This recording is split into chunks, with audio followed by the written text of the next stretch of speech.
Business owners are a special breed. They're determined, resolved, the embodiment of self-reliance and self-determination. But it takes more than just these traits to be successful, especially right now. In this special bonus episode, you'll hear the 6 things that Tony is doing to take charge of his own businesses, to defy the odds and emerge from this challenge with certainty and strength. Here's Tony. Hey everybody, it's Tony Robbins. Listen guys, I know this is an incredibly tough time for all of us, and I can only imagine as a business owner the kind of stresses you're under, because people are stressed from the fear of the coronavirus. They've got stress worrying about their family, often having their kids at home, and then you have all your employees, your business, your clients, and everything else. And for the first time in history, we literally shut down the world economy. So you know what's going on. I just wanted to see if we couldn't offer you some help and some solutions.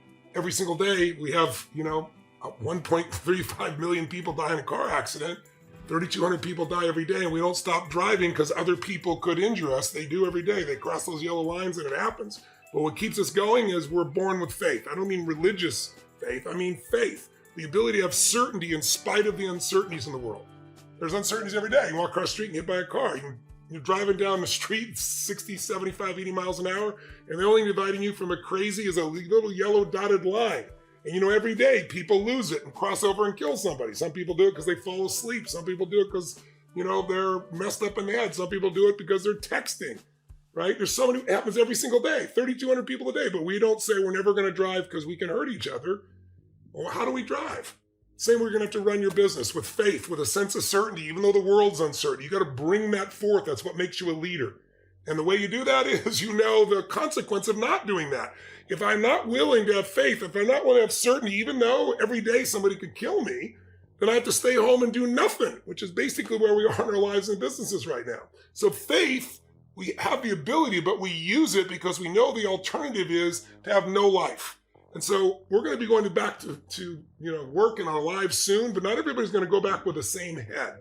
And so what I really wanted to do here is maybe just give you 6 quick little items to think about as triggers. Just a little trigger that I'm doing in all my companies. Just I have, 54 companies, 12 that I actively manage, and they're everything from AI companies to a resort in Fiji to, the LAFC football club, our MLS Major League Soccer team. And just like that's one example. Here we have a team. I'm one of the owners, and we have a season that's been canceled. So imagine you have all the same overhead, huge, incredibly successful team, mass number of employees, right? You built the whole new stadium. And now you have no ticket sales. We were selling out every night, 22,000 people. No ticket sales, no TV revenues, no sponsors, right? And all the overhead. So I know many of you are dealing with that same thing. Or in Fiji, number 1 resort in the country, been sold out forever. No plane flights are going though, even though there's been no cases of death in Fiji. The rest of the world's freaked out, so it's stopped. And I got 200 employees there. So I want you to know I'm not talking at you like somebody trying to pump you up. I get it. But what you and I have to do is really be creative. We've got to think things in a new way. And right now, while you can't be at work, perhaps with your employees, now's the time for you to figure out what to do and how to adapt, because we don't know what's going to happen. And what I want to focus on is I'm going to give you these 6 quick items. Then I'm going to take 2 minutes and just show you a couple of examples of people that are already adapting and growing their businesses in the middle of time when a lot of their competitors are shrinking. So I want to give you just a quick little checklist, 6 simple things that I'm doing as my way of how to work with all the companies I work with to say, how do we deal with this issue? The first one is you've got to realize that Humpty Dumpty is not going to be put back together again, at least not the same way. There's a lot of people that are super optimistic that we're going to go back to work and everyone's going to just go back to the way they were. If you're in the movie business and people have been out of the habit of going to movies, not people that go once in a while, but that business is based on moviegoers. People that go 2, 3, 4 times a month, every Friday or twice a month, that's their business. Well, they've been home watching Netflix during this time, and they've been home away from that habit. And now there's friction. If I go out, are they going to put a thermostat on me? Some of the people in the movie business are talking about putting people initially 6 feet apart. Who's going to go to a movie with their date sitting 6 feet apart? So you have to think differently and say, okay, how will the world change? And how do we adapt to that? What are the things that we can do right now to prepare for it before we go back to work so that we're ready for that? But you can't do that if you're just going to be overly optimistic. You also don't want to be overly pessimistic. What you want to do is step 2 is you've got to know your numbers. Right now, more than ever, most entrepreneurs have a cursory understanding of their numbers.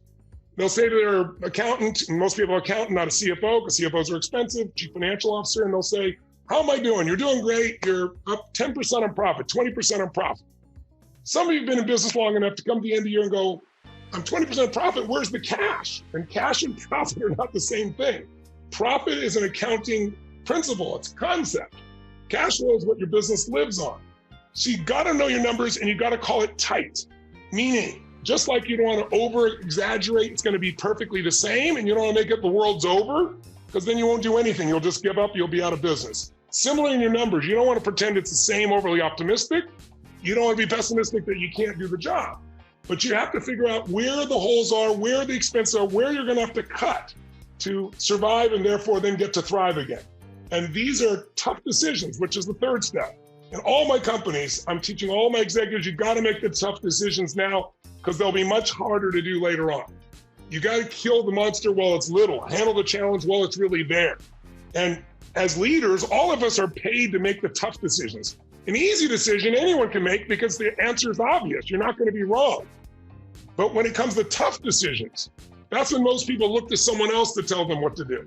And that's, by the way, the few people on here, obviously there's all kinds of people in this environment giving different pieces of feedback as we've been talking, but the ones that are like, oh my God, you're not listening to these people. Well, you gotta think critically. You gotta listen to them and ask questions. You gotta compare the facts.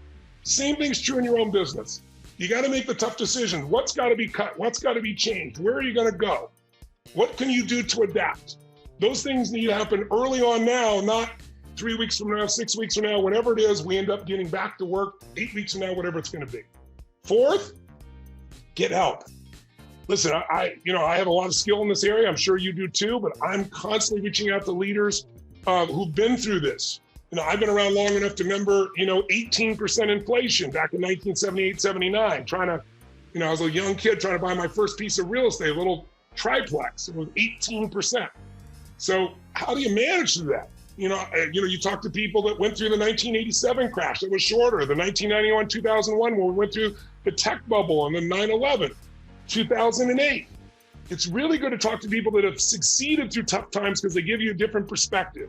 And I'll be interviewing those, and I'll be sending out some podcasts related to some of their messaging for you coming forward.